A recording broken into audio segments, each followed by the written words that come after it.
You know that person everyone calls sweet? The one who apologizes when someone else bumps into them? Who says yes when they mean no? Then spends the next 3 hours resenting everyone, including themselves? Yeah, they're not nice. They're terrified. And there's a difference. Let me tell you something nobody's going to admit at your next therapy session. Being too nice isn't a personality trait. It's a survival strategy that you develop so early you can't remember learning it. Somewhere between age 5 and 12, you figured out that your safety, your worth, maybe even your literal survival depended on keeping other people comfortable.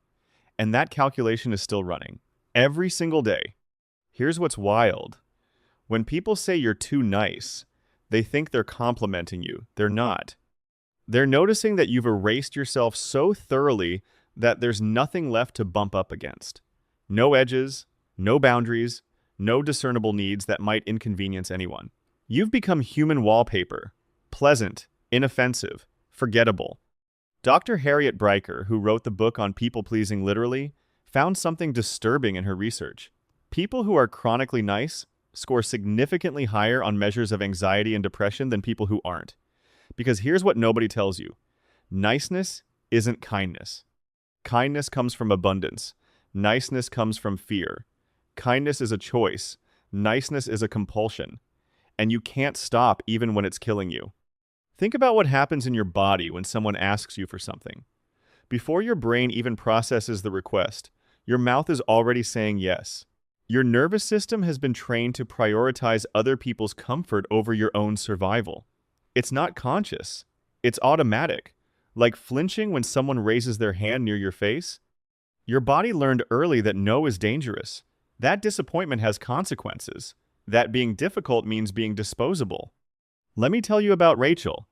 34 years old, successful career, respected in her field, can't say no to anyone. Her coworker asked if she could cover a shift. Rachel already had plans. Said yes anyway. Her friend asked if she could borrow money. Rachel needed that money. Sent it anyway. Her mother called and criticized her life choices for an hour. Rachel sat there and took it because hanging up felt like violence. Rachel's therapist asked her once, "When was the last time you did something just because you wanted to, not because someone else would be upset if you didn't?" Rachel started crying because she couldn't remember. Not last month, not last year, maybe not ever. That's what being too nice actually looks like. It's not generosity, it's self-abandonment with a smile. Here's the mechanism, and it's going to make you furious once you understand it. People who are too nice often grew up in environments where love was conditional. Maybe your parents only showed affection when you were being good. Maybe you had a sibling who got all the attention, so you learned that being helpful was your only value. Maybe your family was chaotic, and keeping everyone happy was how you kept yourself safe. Whatever the origin, you learned one core lesson. Your needs don't matter. Other people's feelings do. Psychologists call this fawning. It's one of the 4 trauma responses. Fight, flight, freeze, fawn. When you can't fight back, and you can't run away, and you can't disappear, you appease. You become so agreeable, so accommodating, so nice, that maybe the threat won't hurt you. And it works. Kind of. You survive. But the cost is you lose yourself in the process. Here's what research on boundary setting reveals. People with weak boundaries don't lack knowledge about what boundaries are. They lack permission to have them. They know logically that they should say no. But emotionally, saying no feels like pulling a fire alarm in a quiet library. Loud, disruptive, wrong. So they override their own limits to avoid that feeling. And they do it so often it becomes automatic. Their default setting is self-sacrifice, and they can't find the off switch. Watch what happens when a too nice person tries to set a boundary. Even a small one. The guilt is immediate and overwhelming. They second-guess themselves for hours. Did I overreact? Was I too harsh? Are they upset with me? They'll often apologize for the boundary within 24 hours because their nervous system is screaming that they've done something dangerous, that they've prioritized themselves, and in their world, that's not allowed. But here's where it gets darker. People who are too nice attract people who aren't nice at all. Because if you're broadcasting, "I will tolerate anything to avoid conflict," guess who shows up? Everyone with no boundaries, no consideration, and no problem taking advantage. They're not evil. They're just responding to the signal you're sending. And the signal is, use me, I won't stop you. This is why too nice people often end up in relationships where they give endlessly and receive nothing. Not because they're unlucky in love, but because healthy people see the self-abandonment and feel uncomfortable. They don't want a partner who has no needs. That's not intimacy. That's a hostage situation. But takers? They're thrilled. Finally, someone who won't push back, who will bend until they break, who will apologize for bleeding when you cut them. Here's something that'll mess with you. People who are too nice often have a savior complex they don't recognize. They're not just nice to everyone. They're specifically drawn to people who need fixing. Broken people, difficult people, people everyone else has given up on. Why? Because being needed feels like being loved.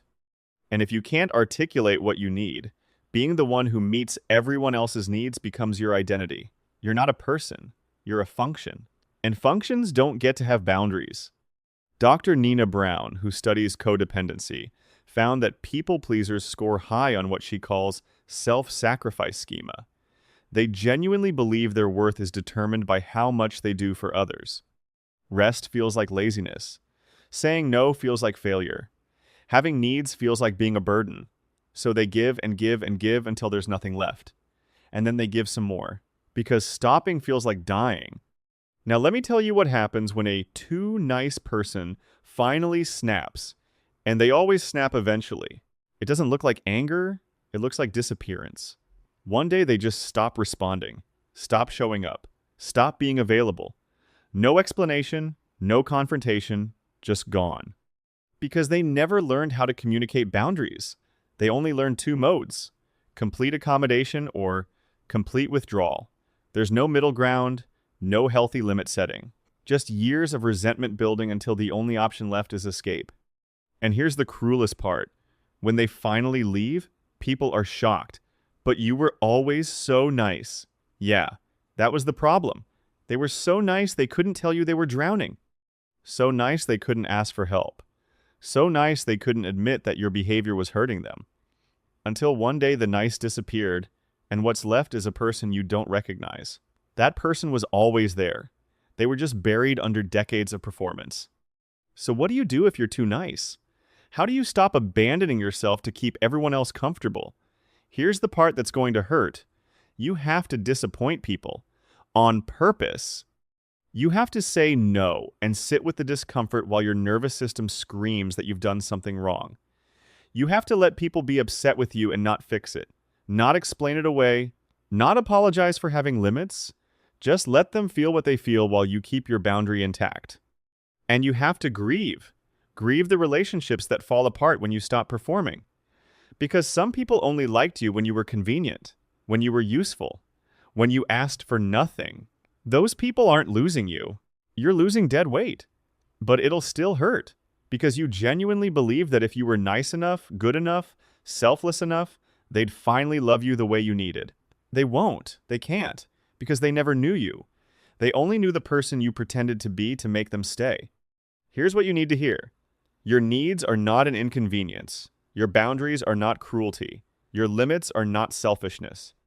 You are allowed to exist as a full person with desires and preferences and hard no's that you don't have to explain. You are allowed to be loved for who you are, not what you do. And if being yourself means some people leave, let them, because those aren't your people anyway. You've been too nice for too long, and it hasn't made you happy. It's made you invisible. Time to be seen instead, even if what they see makes them uncomfortable. Especially then. Tell me in the comments, what's one thing you said yes to that you desperately wanted to say no to? And if you're finally ready to stop performing niceness and start practicing boundaries, hit subscribe. Next video breaks down why people pleasers attract narcissists like magnets. You need to see this.